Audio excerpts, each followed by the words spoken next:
Assalamualaikum warahmatullahi wabarakatuh. Perkenalkan, saya Mega Pratiwi dari kelas Hukum 4B. Baiklah, di sini saya akan menjelaskan tentang ruang lingkup sistem peradilan pidana. A. Pengertian sistem sebuah pengantar. Anton F. Susanto ketika menyatakan makna sistem dalam hukum bahwa pendekatan sistem dalam dunia pengetahuan bukanlah pendekatan baru. Meneus Agrippa membangun konsep negara pada era kejayaan Romawi melibatkan pendekatan teori sistem. Sebagai pendekatan baru, teori sistem dapat menjadi metode analitis yang memiliki 4 ciri dalam penjelasan Bertrand Lavie. Pertama, mampu memenuhi kritiknya terhadap metodologi analitis. Kedua, mampu melukiskan kekhususan hal yang disebut sistem itu. Ketiga, mampu menjelaskan kekaburan hal-hal yang termasuk dalam suatu sistem. Keempat, merupakan teori saintifik. Menurut Lili Rasjidi, setidaknya ada beberapa ciri dari suatu sistem adalah sebagai berikut. 1. Suatu kompleksitas elemen yang terbentuk dalam suatu kesatuan interaksi atau proses. Yang kedua, masing-masing elemen terkait dalam satu kesatuan hubungan yang satu sama lain bergantung. Ketiga, kesatuan elemen yang kompleks itu membentuk suatu kesatuan yang lebih besar, meliputi keseluruhan elemen pembentukannya itu. Keempat, keseluruhan itu menentukan ciri dari setiap bagian pembentuknya. Kelima, bagian dari keseluruhan itu tidak dapat dipahami jika ia dipisahkan atau dipahami secara terpisah dari keseluruhan itu. Yang keenam, bagian-bagian itu bergerak secara dinamis, secara mandiri, atau secara keseluruhan dalam keseluruhan sistem itu. Nah, menurut Fuller, terdapat 8 asas yang penting semestinya dipenuhi, yaitu 1. Aspek aturan merupakan bagian penting dari sistem hukum.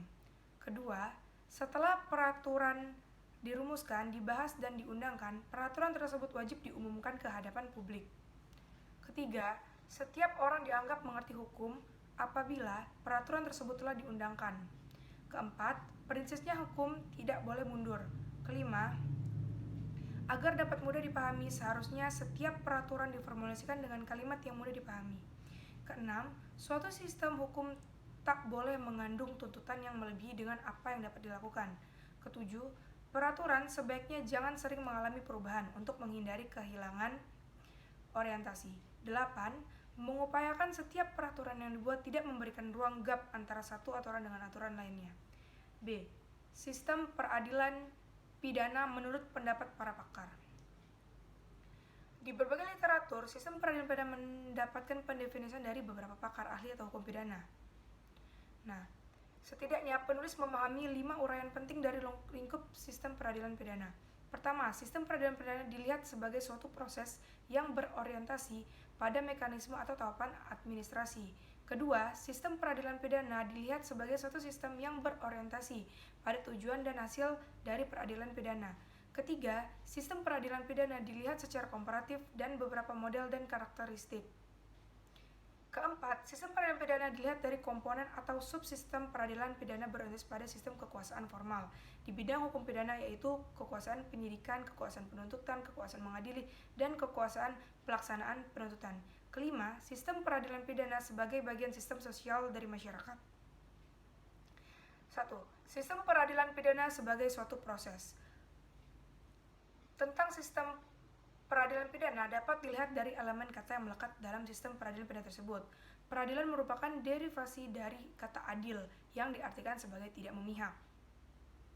Nah, dalam hal ini adalah menunjukkan kepada suatu proses, yaitu proses untuk menciptakan atau mewujudkan keadilan. Sedangkan pidana adalah ilmu hukum pidana yang diartikan sebagai hukuman, sanksi, dan ataupun penderitaan yang diberikan yang dapat mengganggu keberadaan fisik maupun psikis orang yang terkena pidana itu. 2. Sistem peradilan pidana sebagai suatu sistem. Frank Remington adalah orang pertama di Amerika Serikat yang memperkenalkan rekayasa administrasi peradilan pidana melalui pendekatan sistem. Sejak saat itu, dalam penanggulangan kejahatan di Amerika Serikat dikembangkan pendekatan sistem sebagai pengganti pendekatan hukum dan ketertiban. Menurut Romley Atmasita, ciri pendekatan sistem dalam peradilan pidana ialah A. Titik berat pada koordinasi dan sinkronisasi komponen peradilan pidana. B. Pengawasan dan pengendalian penggunaan kekuasaan oleh komponen peradilan pidana. C. Efektivitas sistem penanggulangan kejahatan lebih utama dari efisiensi penyelesaian perkara. D. Penggunaan hukum sebagai instrumen untuk memantapkan. Nah, dengan demikian setidaknya dalam sistem peradilan pidana dilaksanakan 4 subsistem utama yang memiliki kewenangan dalam 1. Fungsi pembuat undang-undang. Fungsi ini dilaksanakan oleh DPR dan pemerintah berdasar delegated legislation yang diharapkan hukum yang diatur undang-undang tidak kaku, sedapat mungkin fleksibel yang bersifat cukup akomodatif terhadap kondisi-kondisi perubahan sosial. 2. Fungsi penegakan hukum. Tujuan objektif fungsi ini ditinjau dari pendekatan tata tertib sosial, yakni penegakan hukum secara aktual yang meliputi tindakan penyelidikan, penyidikan, penangkapan, penahanan, persidangan pengadilan, dan pemidanaan pemenjaraan, guna memperbaiki tingkah laku individu terpidana dan efek preventif. 3. Fungsi pemeriksaan persidangan pengadilan. Fungsi ini merupakan subfungsi dari kerangka penegakan hukum yang dilaksanakan oleh jaksa, penuntut umum, dan hakim, serta pejabat pengadilan terkait. Melalui fungsi inilah ditentukan kesalahan terdakwa dan penjatuhan hukuman. 4. Fungsi memperbaiki terpidana. Fungsi ini meliputi aktivitas lembaga permasyarakatan, pelayanan sosial terkait, dan lembaga kesehatan mental. Tujuan umum semua lembaga-lembaga yang berhubungan dengan penghukuman dan pemenjaraan terpidana adalah merehabilitasi pelaku pidana agar dapat kembali menjalani kehidupan normal dan produktif. 4. Sistem peradilan pidana sebagai suatu mode. Sistem peradilan pidana apabila diperpanjangkan suatu model, maka tidak dapat dilepaskan dengan pendekatan dikotomi yang diperkenalkan oleh Herbert L. Packer dalam bukunya yang berjudul The Limits of the Criminal Sanction. 5. Sistem peradilan pidana sebagai komponen subsistem. Peradilan pidana adalah suatu istilah yang mencakup semua lembaga yang memberikan respon secara sah atau tindak pidana yang sudah jelas, yakni polisi, kejaksaan, dan pengadilan. Sistem peradilan pidana tidak hanya mencakup suatu institusi tetapi berkaitan erat dengan beberapa institusi negara. C. Fungsi dan tujuan sistem peradilan pidana. Pertama, perlindungan terhadap publik dengan mencegah dan menangkal kejahatan serta merehabilitasi. Kedua, menanggulangi pelanggar dalam pelumpukan yang berpotensi mengancam masyarakat. Ketiga, memelihara hukum dan ketertiban. Keempat, menghukum penjabat dengan memperhatikan prinsip hukum. Kelima, mendata ketidaksetujuan sosial atau perilaku yang dikecam dengan menghukum penjabat.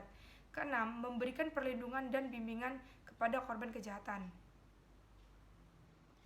D. 3 bentuk pendekatan sistem peradilan pidana.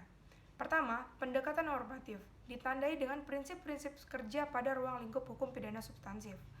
Kedua, pendekatan administratif. Sistem peradilan pidana menumbuhkan perilaku dan budaya kerja berbasis pada mekanisme kerja yang rasional dengan prinsip efektivitas dan efisiensi. Ketiga, pendekatan sosial dalam sistem peradilan pidana hendak membangun mekanisme kerja yang terbuka dengan institusi sosial di masyarakat. Baiklah, sekian yang dapat saya jelaskan. Saya tutup. Wassalamualaikum warahmatullahi wabarakatuh.